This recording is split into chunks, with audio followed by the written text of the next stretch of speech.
So welcome to how I made it into pro wrestling, how I got into pro wrestling part 6. And I apologize, I'm doing this from my car. I was just in my storage unit and I just found the pictures that I was looking for the past few days that I wanted to share. And that's why I'm doing the video right now. Just because I just want to, once I get home, I will be uploading this. But yeah, like I said, when I was wrestling in Puerto Rico, my trainer he used to wrestle for WWC, and I got a picture with him, and you can see him in there. I don't know if it's him over there. That's Oscar Beniquez. He's known as a Joquero, and that's me, and that was during practice, and and he was the nicest guy. Like, he helped me a lot. He also helped me a lot to improve my wrestling game. He gave me an advice one time. He told me, like, you know what, you know how to wrestle, but you need to improve on something.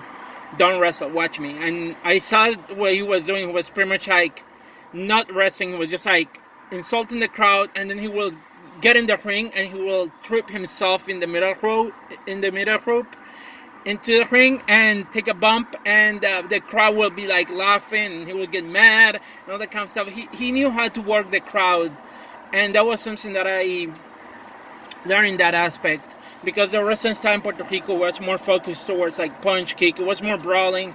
There were matches that were really brutal down there, like some of the workers that will cut themselves open and they would bleed. I wasn't too fond of that, and he never asked me to do that at all. Like, and I appreciate that, because that was something that I don't know if I would have felt comfortable doing, but he never asked me to do that. And it's like he wanted to teach his students to work and not have to do that, and I appreciate that, because that showed a lot. I also mentioned that when I won the title, me and my friend, we won the title. He won the East Coast Champions. That's El Hechicero, which means the sorcerer. He was, like I mentioned in the previous video, he was like one of the newer generations. He, Eddie Rocks, and me, we were the youngest there. And we developed a good friendship, because we also like playing video games, and most of the time we'll do some research playing video games, and then we'll try to practice the moves in the ring before we use them in a wrestling match. This is a better picture of me training back then, and as you can see, the canvas was very poor looking, but that's because we didn't have a lot of money. In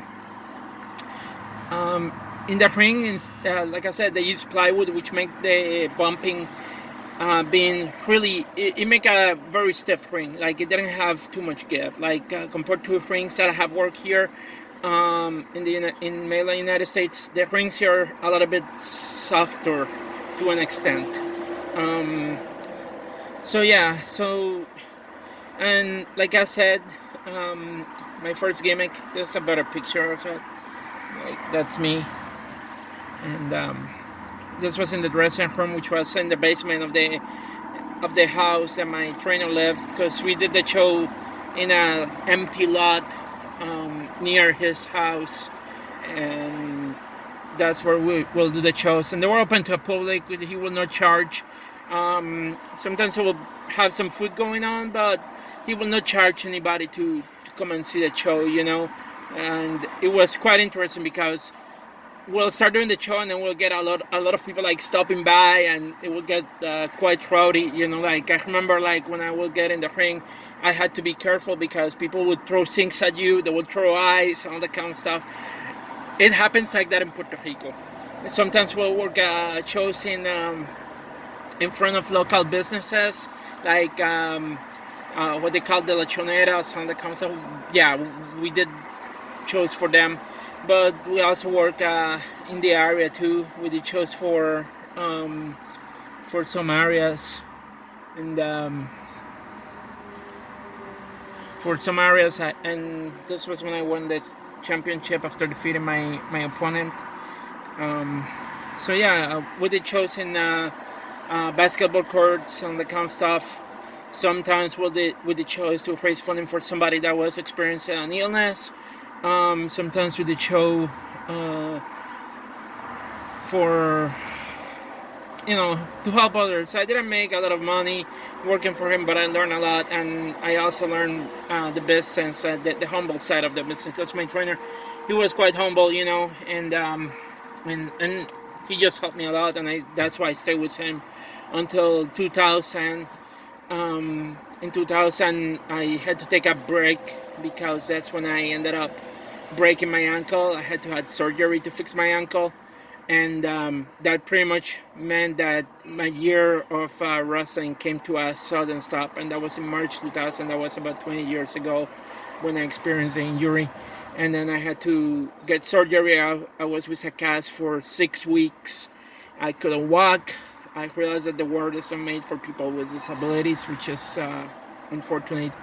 And after that, I had to go into physical therapy, and I wasn't sure if I was going to make it back into the wrestling business. And then I got a job offer to work in Philadelphia for the United States EPA, and that's when I moved to the Philadelphia, South Jersey area, and that's how I ended up going to the Monster Factory in 2001 after taking some time off to heal my injury.